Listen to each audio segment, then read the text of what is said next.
So the last video we did, it was like over a month ago, right? And we didn't have much on our shelves. So this is another month update, I guess, since we don't keep up with the YouTube channel. But we got more consoles up. If you look behind us. We organized the store just a little bit better. Moved stuff around so that people can see.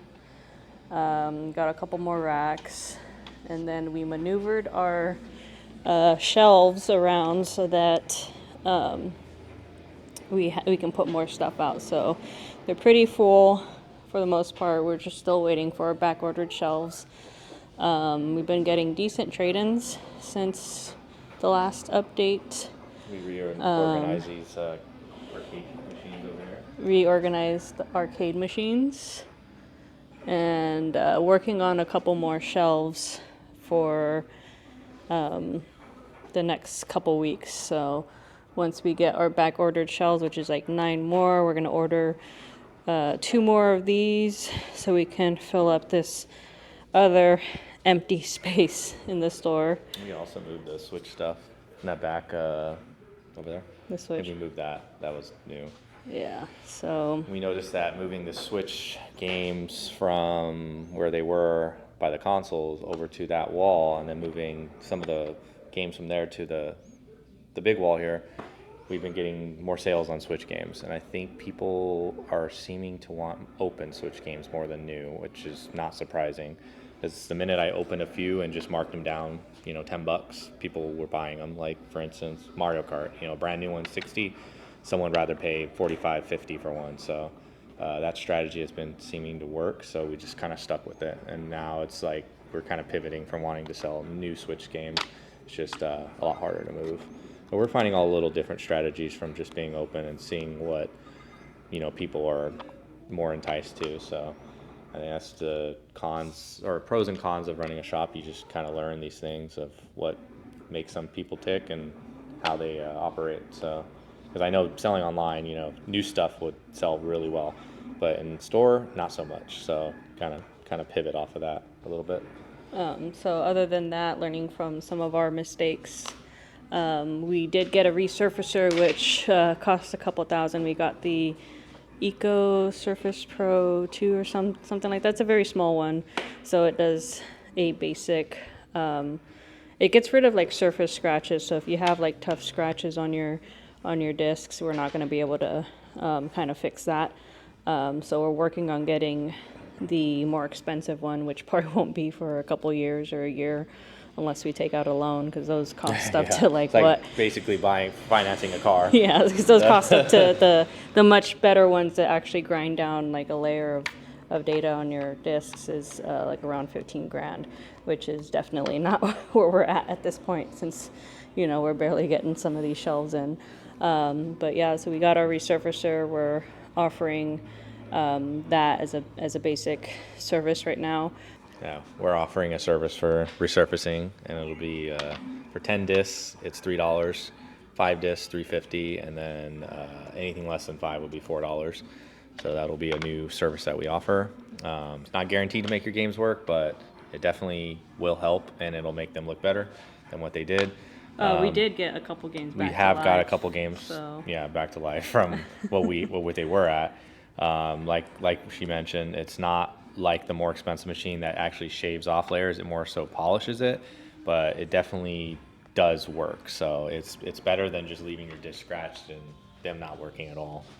But yeah, we'll just kind of do a quick pan over of the store right now, of kind of like where it's at right now in this current state. Snacks, first of snacks all. over there. Candies. Gamers can't go without snacks, so even though we dip into our own supply when we're hungry. Yeah, we got our Super Nintendo NES pretty fully stocked right now. Kind of like having everything spread out versus stacked sideways. I just think it looks aesthetically unpleasing. I do see some places do that, I understand, but I think as long as we have the space, or we don't have as crazy amount of stock, we can kind of front face everything. Same with NES. Well, NES is a little. What's the black sleeves like that? Those are just. What's your thought process behind that? The black sleeves are just more so on the games over like $25. I kind of include a sleeve for free, and then The things under 25 are just generally just don't have a sleeve. There might be a few in here that don't have a sleeve that should, but for the most part, that's kind of why they have sleeves and why the other ones don't. And then Those are all just complete in box NES games there.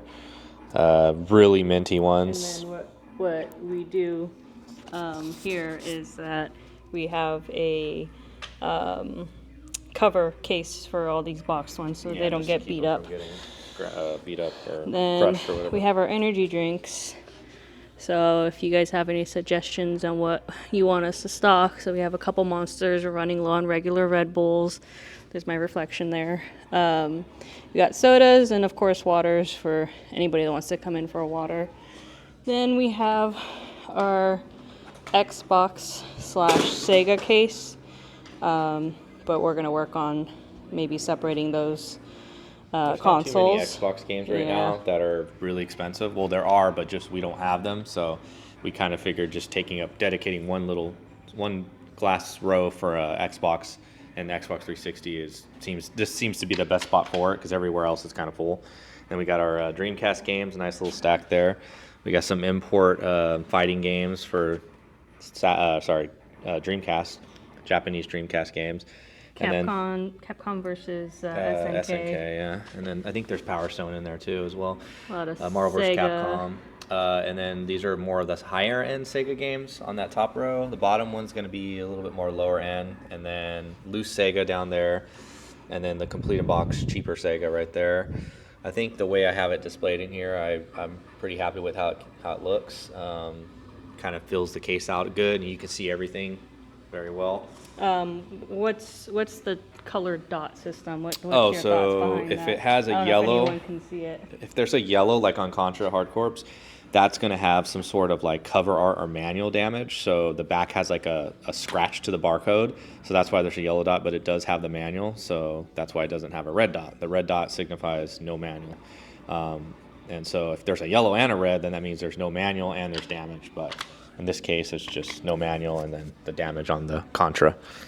This case right here is going to be our DS / Wii U / Wii.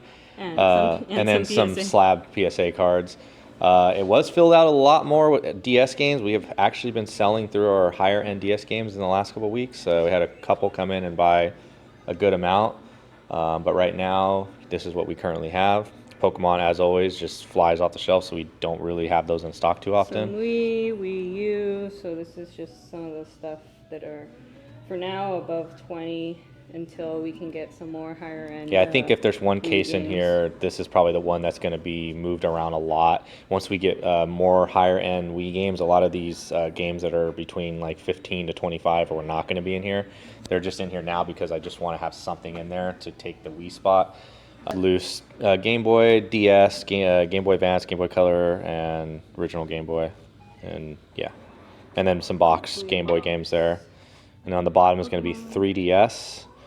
So for instance, the 3DS stuff could potentially move to where the DS is over here on that other case, but for now we're just kind of leaving it there. And then we got Animal Crossing down there, And then N64 here, GameCube, pretty good titles.